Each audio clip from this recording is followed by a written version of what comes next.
What's up, Vault Dwellers? You can keep your brooding Twilight heartthrobs and your polished Anne Rice aristocrats. I'm here for the wild, the weird, and the wonderfully bad. The vampire B-movies, a cinematic blood type all on its own. These aren't your mainstream bloodsuckers. No, these are the movies where Dracula rises from the grave so often he should start a loyalty program, where fangs appear and disappear between cuts, and where gothic castles are clearly just a director's uncle's shed with a fog machine. Today, we're sinking our teeth into 13 of the most insane, over-the-top, and gloriously weird vampire B-movies ever made. Some are psychedelic fever dreams, some are proto-slashers with fangs, and some are so British they practically bleed Earl Grey. From hammer horror hits to Euro horror oddities, these films didn't just push the coffin lid, they drop-kicked it off the hinges. So get your garlic, light your torches, and prepare for a countdown full of rubber bats, velvet capes, and more fake blood than a Halloween clearance aisle. All right, let's get weird.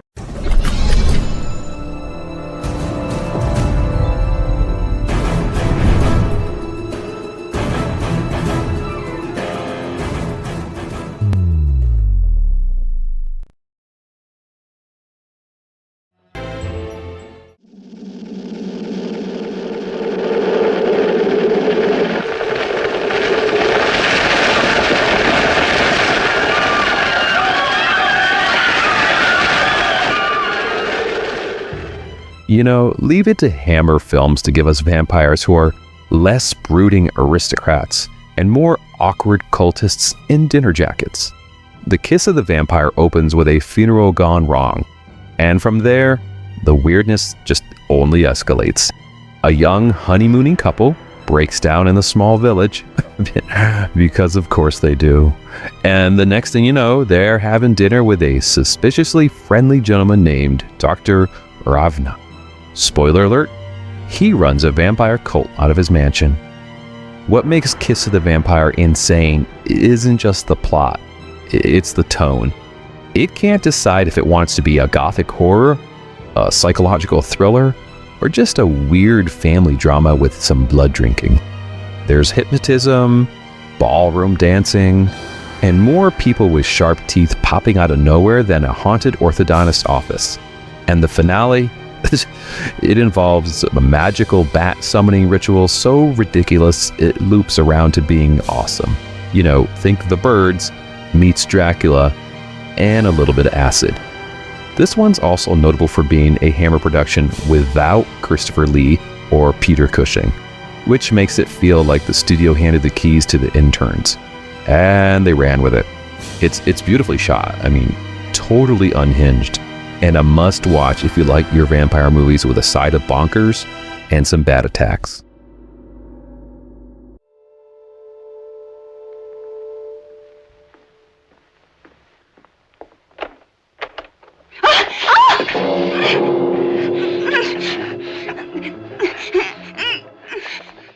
This one's for all the honeymooners out there who think their vacation couldn't possibly end with lesbian vampires and buried gothic trauma.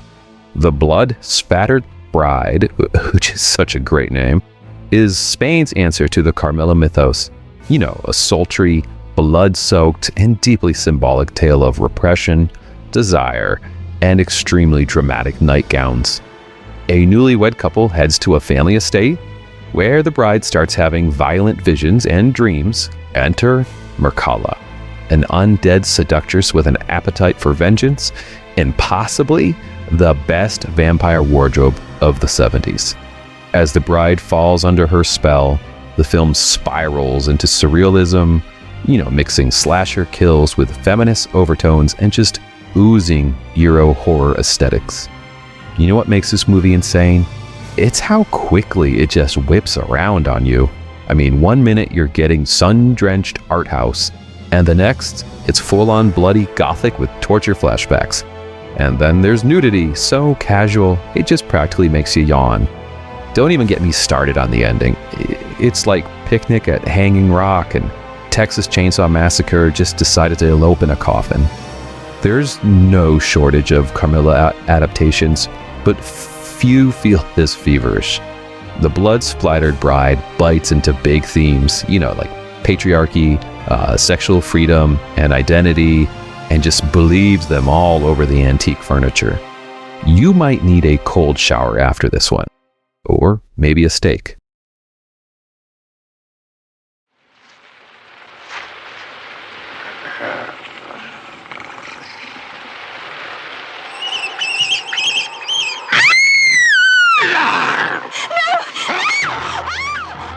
So next up is the Werewolf vs. the Vampire Woman, back from 1971, which is a Spanish horror oddity that answers the question I don't think anybody actually asked. What happens when a werewolf and a vampire lady go toe-to-toe in rural Europe? The answer? It's growls, claws, cleavage, and absolute chaos. This is part of Paul Naschy's long-running Waldemar Daninsky werewolf saga. This entry throws subtlety just out the window in favor of gothic excess and supernatural smackdowns. It's got everything you want in the B-movie creature feature.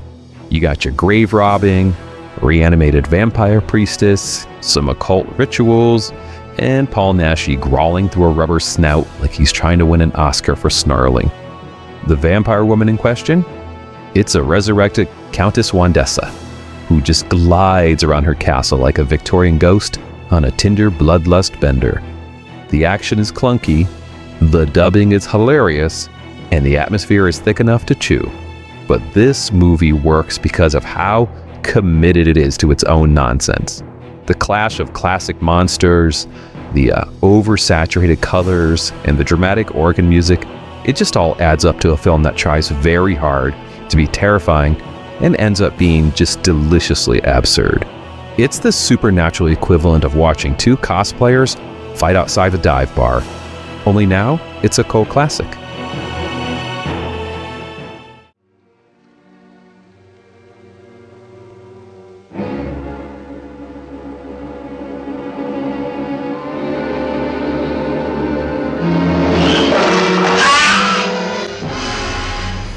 Ah yes, the Hammer film that launched 1,000 goth phases.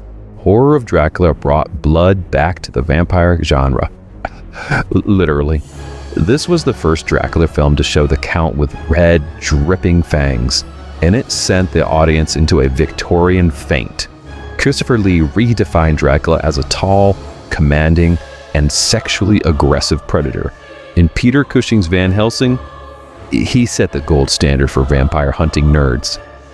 It's not insane in the same way that the other films are, but what earns it a spot on this list is the bold, visceral energy it brought to the genre.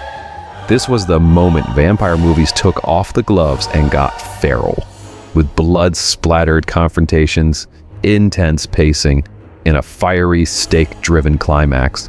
This movie plays like an uppercut to the neck. And let's be honest, Lee's Dracula doesn't just bite, he devours. His screen presence is so intense, he barely even has to say any words. The Technicolor Gothic visuals, the classic music cues, and the finale in the castle remain some of the most iconic imagery in horror history.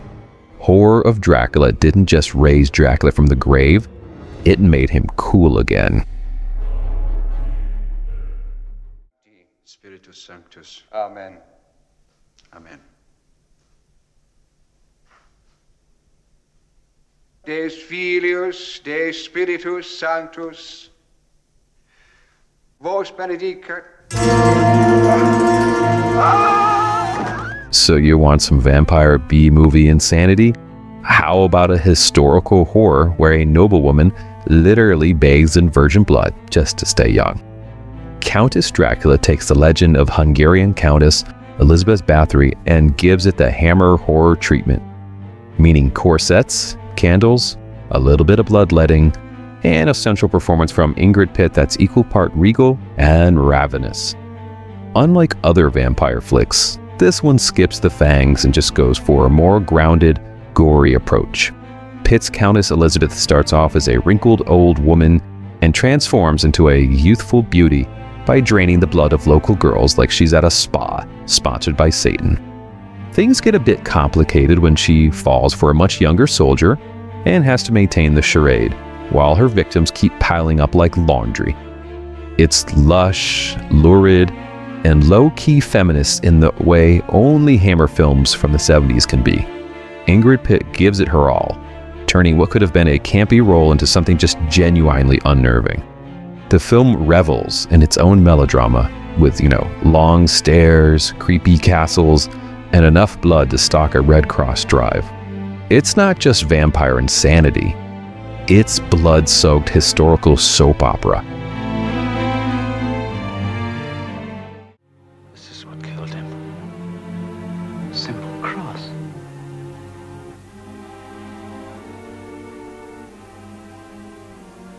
Made of steel. Then we have our answer. Hey, do you like your vampire hunters with a side of spaghetti western swagger? Well, enter Captain Kronos, the most criminally underrated vampire slayer in cinema history. Forget your brooding Van Helsings. Kronos is a swashbuckling ex-soldier with a katana and a smoldering stare who just hunts vampires that don't even follow the rules. The vampires here, they don't just suck blood, they suck youth. Victims age rapidly, which makes for some disturbingly awesome effects. Alongside Kronos is Professor Grost, a hunchbacked scientist who serves up folklore with a deadpan delivery, and Carla, a local barmaid who joins the party because, well, everyone needs a love interest. No, I'm staying. If you'll have me. Oh. I'll have you. What makes this film a gem, it's also the tone. It's pulpy, weirdly philosophical, and just full of unexpected world building. There's sword fighting, we got some graveyard ambushes, and vampire mythology that feels like a D&D module just come to life. Captain Kronos deserves a franchise, and the fact we never got one is just cinematic injustice. On this list, it earns its place as the coolest vampire hunter you probably have never heard of. My son, I beg you not to go. Your violence will only lead to further violence. Father, this evil must be destroyed. Then I will go with you. And may heaven protect us all. By this point in the Hammer Dracula timeline, continuity has packed its bags and just moved on to Liechtenstein. Scars of Dracula has no idea where it fits in the chronology, and I don't even think it cares. Christopher Lee returns as a particularly savage version of the Count, complete with wall climbing, some sadistic torture, and this Dracula is more beast than man. He stabs a disloyal servant just for breathing funny, and he lets bats feast on villagers for sport. The plot follows a roguish traveler named Paul, who stumbles upon Castle Dracula and is promptly thrown into a nightmare of seduction,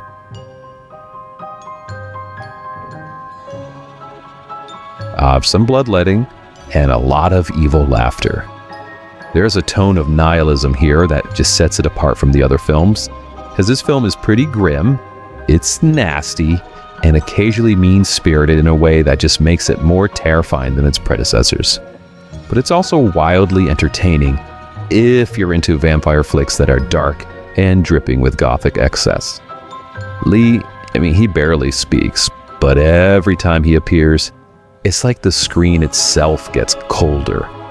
The film has moments of just genuine horror surrounded by glorious overacting, rubber bats, and a fiery finale that's more chaotic than conclusive.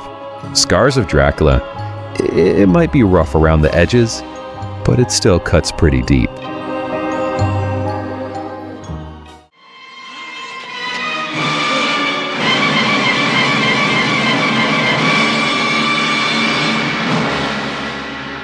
Dear God, when shall we be free?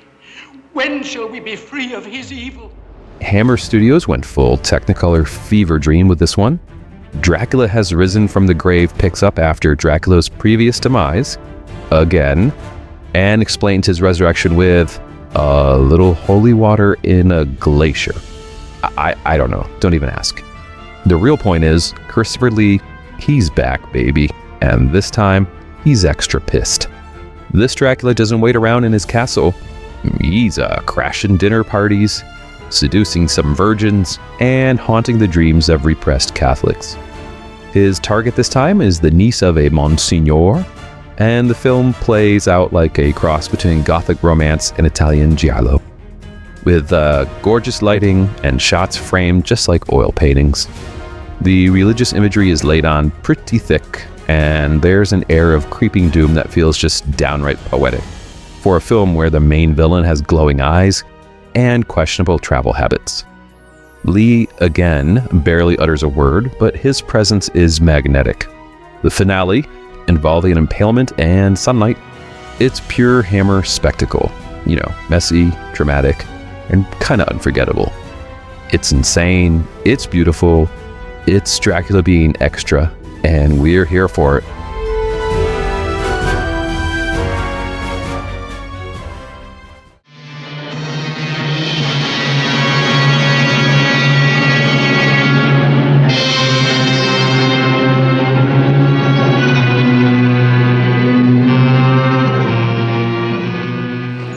Alright, it's a Victorian dad horror time. Taste the Blood of Dracula flips the script and makes Dracula a side character in his own movie. Alright, sort of. It opens with 3 upstanding gentlemen who are dabbling in occult rituals just for funsies, and accidentally resurrects the Count. Oops. What follows is part revenge story, part coming-of-age tragedy, and part social satire with some fangs. Dracula doesn't just go after anyone. He targets the men's children, turning their own sins against them.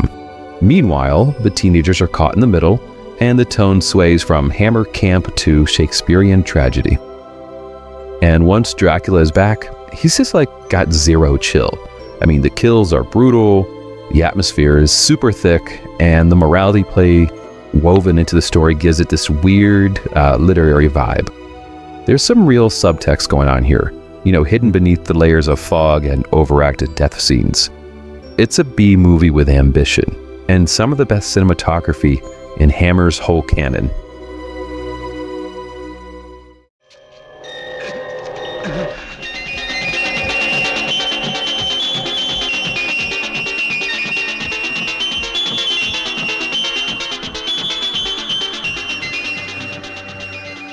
The movie with the most interesting of titles, The Vampire's Night Orgy, is a Spanish slow burner that starts with a creepy village and ends in full-scale bloodbath.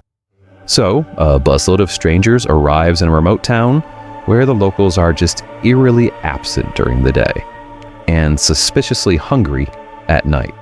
And the passengers, they just begin to disappear, but the surviving tourists soon realize, a bit too late, that they've wandered into a vampire trap. The pacing is a bit weird, the dubbing, it's hilarious, and the nudity, it's gratuitous as the gore. But underneath it all, there's a haunting, almost poetic quality. The vampires here are less cape and fang and more lurking dread, with a subtle manipulation and gaslighting that builds the tension kind of slowly. The village elder, who's a vampiric matriarch, rules the town like a blood-drinking queen bee.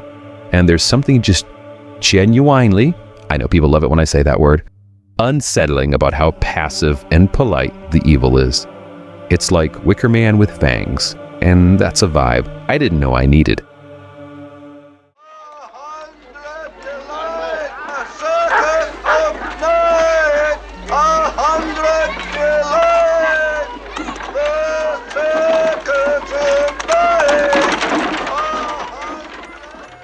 Do you know what happens when a vampire-themed circus rolls into a plague-ridden village? It's chaos. Absolute, beautiful chaos. Vampire Circus is Hammer Horror's psychedelic phase, and it's just full of blood, mirrors, some acrobatics, and some of the wildest editing choices you're going to see outside of an acid trip. There's a vampire strongman, vampire twins, a vampire tiger woman. Basically, if Cirque du Soleil fed on virgins. The plot, it's barely coherent, but the vibe, it's immaculate. The circus performers pick off townsfolk one by one, and it all culminates in a surreal final battle between good, evil, and whatever was in the punch that night. This movie is nuts, in the best of ways. It's color saturated and dreamlike, and it plays like a horror story performed at an evil carnival from another dimension. You won't forget it, and even if you're not entirely sure what happened. Give me the power to walk abroad and join the others. The others. We are legion. We sit in high places and fan discord. Alright, so technically From Beyond the Grave, it's an anthology film. But its vampire segment, the Gatecrasher, is so effective, it earns the #1 spot for me. David Warner buys an antique mirror and ends up summoning a vampire-like specter that demands he kill to feed it. What starts as a ghost story spirals into madness as Warner's character becomes a vessel for the entity's bloodlust. It's eerie, intelligent, and just loaded with atmosphere. The blood isn't overdone, it's actually earned. The acting is pretty top tier, and the pacing slow burns into one of the best twist endings in 70s horror. From Beyond the Grave proves you don't even need fangs to be frightening. Sometimes the real monster, it's already in the room. You know, these weren't just fanged freak shows. They were the genre-pushing oddities just dripping with charm, and some fog, and wildly inconsistent accents. Whether you prefer your vamps tortured, terrifying, or just totally absurd, there's a coffin here with your name on it. If you've made it this far, why don't you go ahead and just give that like button a bite and drop your favorite vampire deep cut in the comments. Just make sure it doesn't sparkle, okay? Until next time, stake responsibly, and as always, keep it weird, folks.